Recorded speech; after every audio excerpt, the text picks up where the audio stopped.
Hello, everyone. I am going to be presenting today on my proposal. This is a revised edition based on some of the input and feedback I received from some of my cohorts. So, appreciate all of the feedback on that. So, without further ado, this is going to be the impact of body composition knowledge on motivating body weight loss and fitness goals.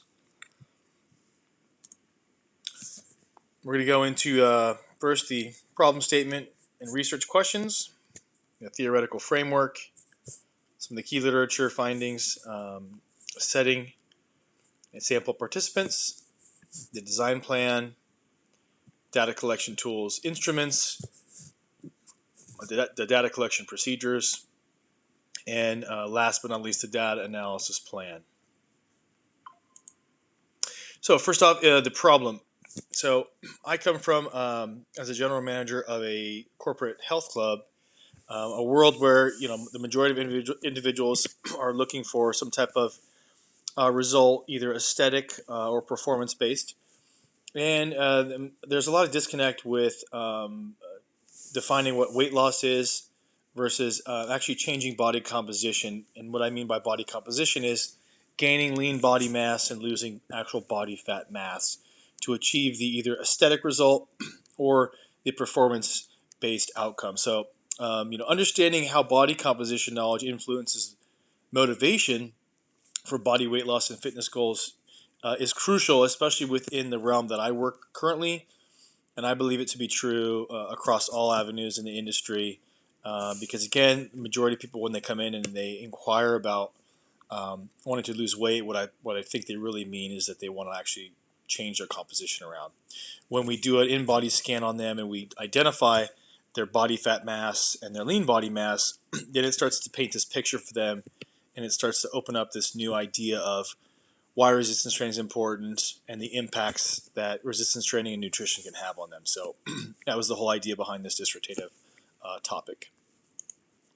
So the research questions on this, the primary question I have is, how does body composition knowledge affect individuals' motivation to achieve weight loss and fitness goals?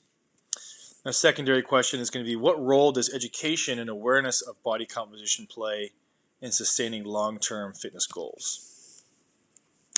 The hypotheses on that is the primary one I have on that is individuals who have a better understanding of body composition, including body fat percentage, muscle mass, and metabolic rate, will be more motivated to set specific body weight loss and fitness goals compared to someone with limited knowledge on the subject.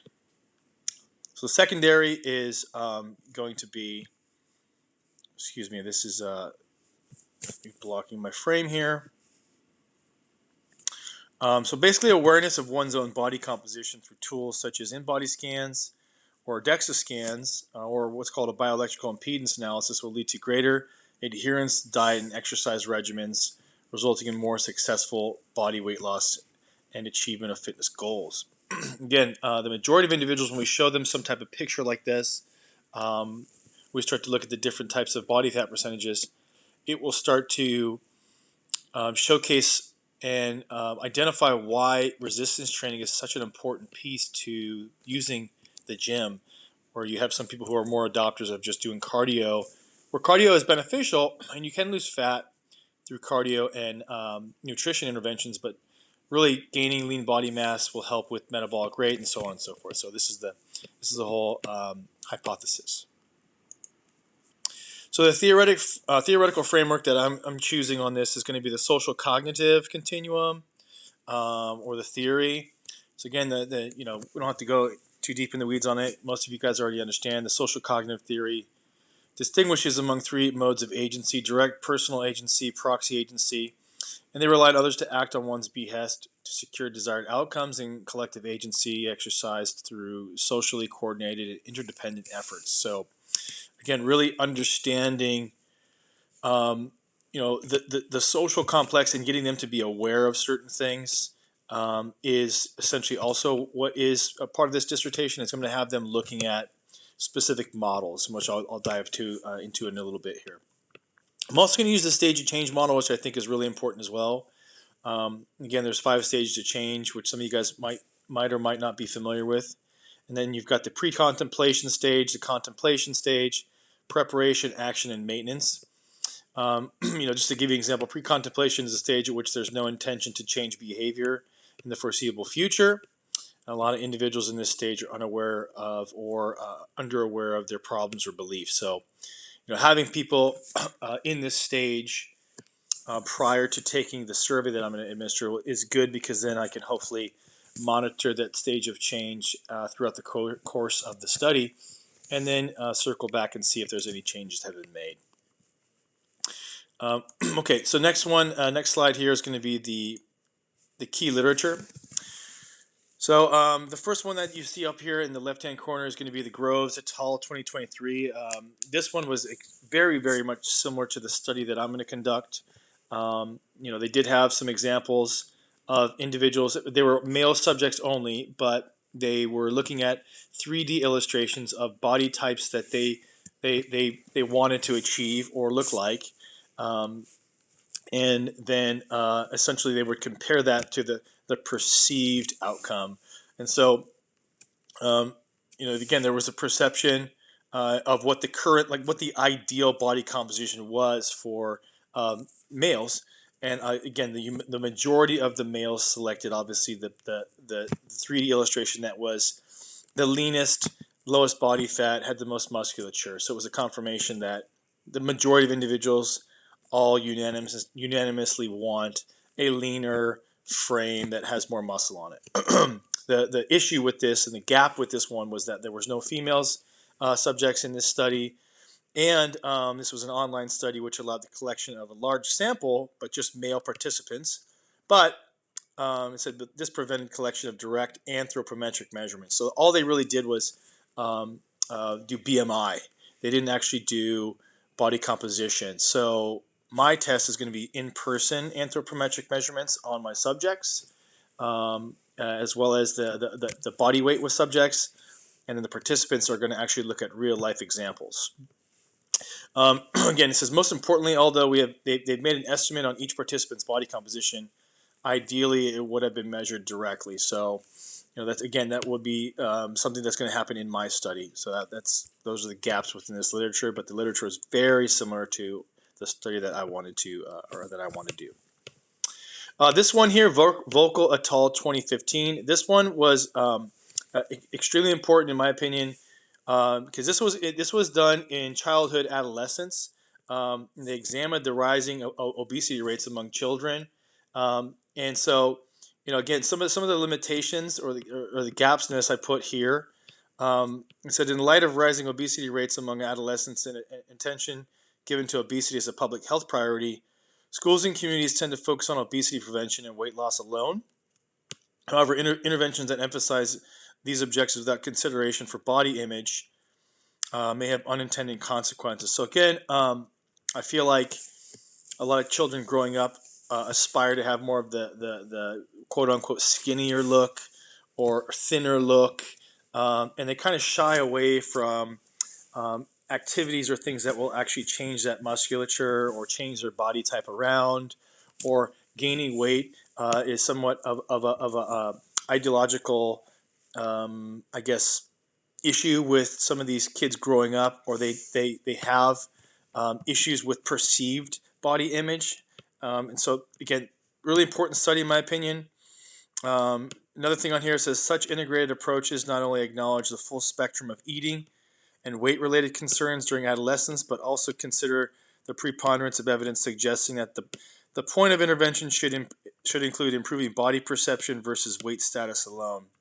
So again, in this study, they really tried to identify key areas of focus, which is having children understand what is a good perception and a bad perception of their body weight, of the way they look, and same thing, very similar to the study that I want to run, where I'm going to be using examples of human subjects, and I'm going to have people actually look at those subjects and then actually select the subject that they want, the body type, and then also they're going to have to guess the actual weight of the subject, which I'm about to jump into here in a minute.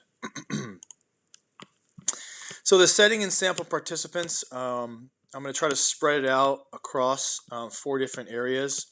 The first one being the fitness centers, the gyms that I work at currently. I've got 4 different locations. So I feel like 75 participants would be pretty easy to get those participants. Online as well, 75.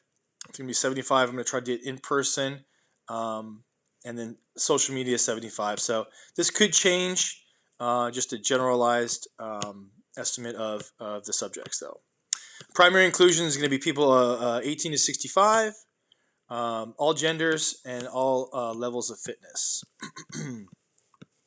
Independent variables is going to be body composition knowledge, and then the dependent variables are going to be body weight loss and fitness goals. So design plan now. So I'm going to design a 6-week pre and post-test convergent parallel mixed method study of data. Definitely going to be a lot of qualitative, quantitative in there, so that's why I chose the convergent parallel mixed method study. Like I said, I'm going to shoot for 300 participants, all inclusive groups, age, gender, fitness level, and it says they're going to be split into 3 groups, but I'm just going to keep it in 1 group, so that's a typo, my mistake. But the participants here are going to be asked several questions about body composition and body weight from 3 groups of subjects with varying body types. So I'm going to have 3 male subject groups. I'm going to have 3 female subject groups. Subject A are going to be the leaner category. Subject B are going to be not as lean category.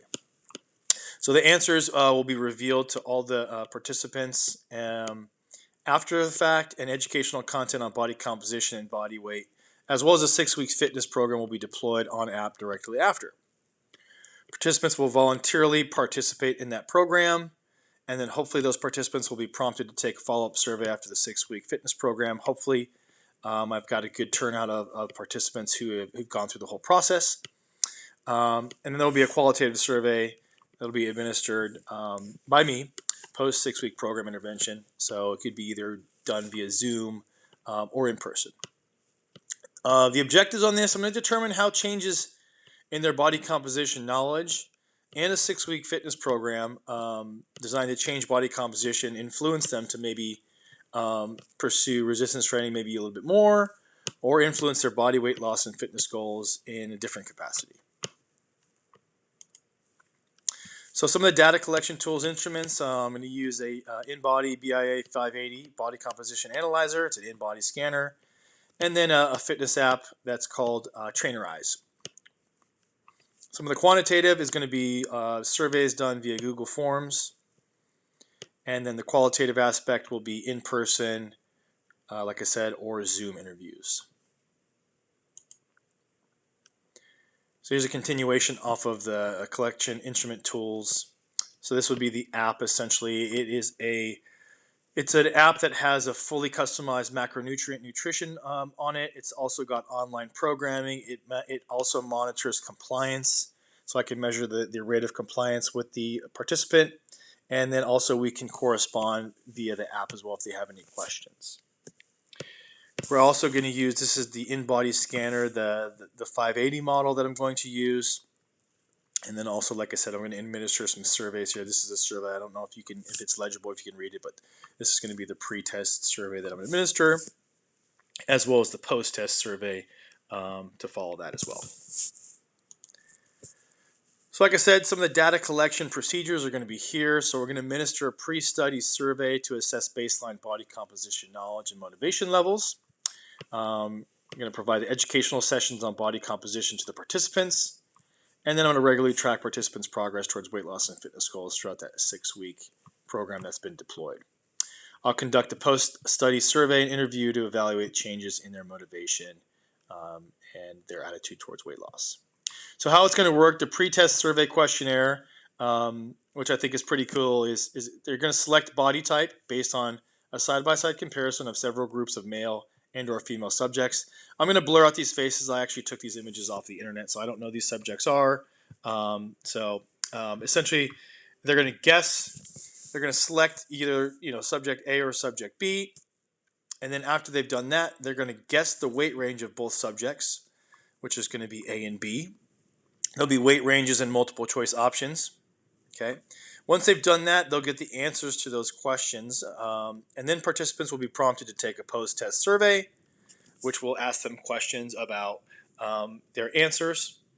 Okay, and then they'll be prompted to take that survey, and then they'll opt into a 6-week online fitness program. So step 4, once they've opted in, I'm going to educate the survey participants that all the subjects, when compared, all weighed the same. However, their body composition is significantly different. I'm going to send them educational content throughout the online fitness app on the benefits of more lean body mass and lower body fat in comparison to just weight loss. And I'm going to deploy that 6-week fitness and nutrition program to their app. Educate them throughout the 6 weeks with information to change their body composition. Just give them basic exercises as well as a nutritional program. So the post-test, participants will be invited to take follow-up survey, 6 weeks post-initial survey, to measure any perceptual, behavioral, motivational changes to exercise more frequently. And then lastly, I'm going to gather that, analyze it, synthesize the findings on the impact of body composition knowledge on motivating body weight loss and fitness goals within my participants. Lastly here, we're going to go through some of the data analysis. So statistics, again, with the quantitative aspect of it, survey questionnaires. I'm going to collect data through structured surveys with questions related to body composition knowledge, motivation, weight loss, and fitness goals. Some of the inferential stats, I am not 100% what I'm going to use. Either a t-test or chi-square is going to be used to analyze the relationship between the variables. The descriptive stats, it's going to be the mean, min, max, range, standard deviations. And then in the independent variables, it's going to be age, gender, level of fitness. Dependent variables are going to be body weight loss and fitness goals. I'm going to use DataTab instead of SPSS. I do like DataTab a little bit better. DataTab will be used to perform all my stats. And then all demographic characteristics are going to be analyzed with the descriptive statistics and reported as mean or frequency depending on the variability scale or measurement. Okay, relations will be examined between all independent and control variables using Pearson correlation coefficient and or correlation matrix. This is the second part of that. So the qualitative aspect, I'm probably going to use Max QDT to use code and theme everything as far as the post-test surveys in my Zoom calls and in-person interviews. Although the post-survey questionnaire is qualitative, I'm still going to analyze that through DataTab. And then DataTab will be used to measure and analyze correlations with the questions related to body comp knowledge, motivation, weight loss, and fitness goals. Lastly here, again, use the G-Power here. So again, the G-Power score, it could be subject to change though, but this is based on the t-test or chi-square. So putting in a formula, etc. It's shown that number of participants I should have is 210, but my goal is 300. So yeah, that's my end of my presentation. Hope you guys enjoyed it. Thanks for the feedback and looking forward to comps and hopefully getting this dissertation kicked off. And here's my references at the end. Thank you guys.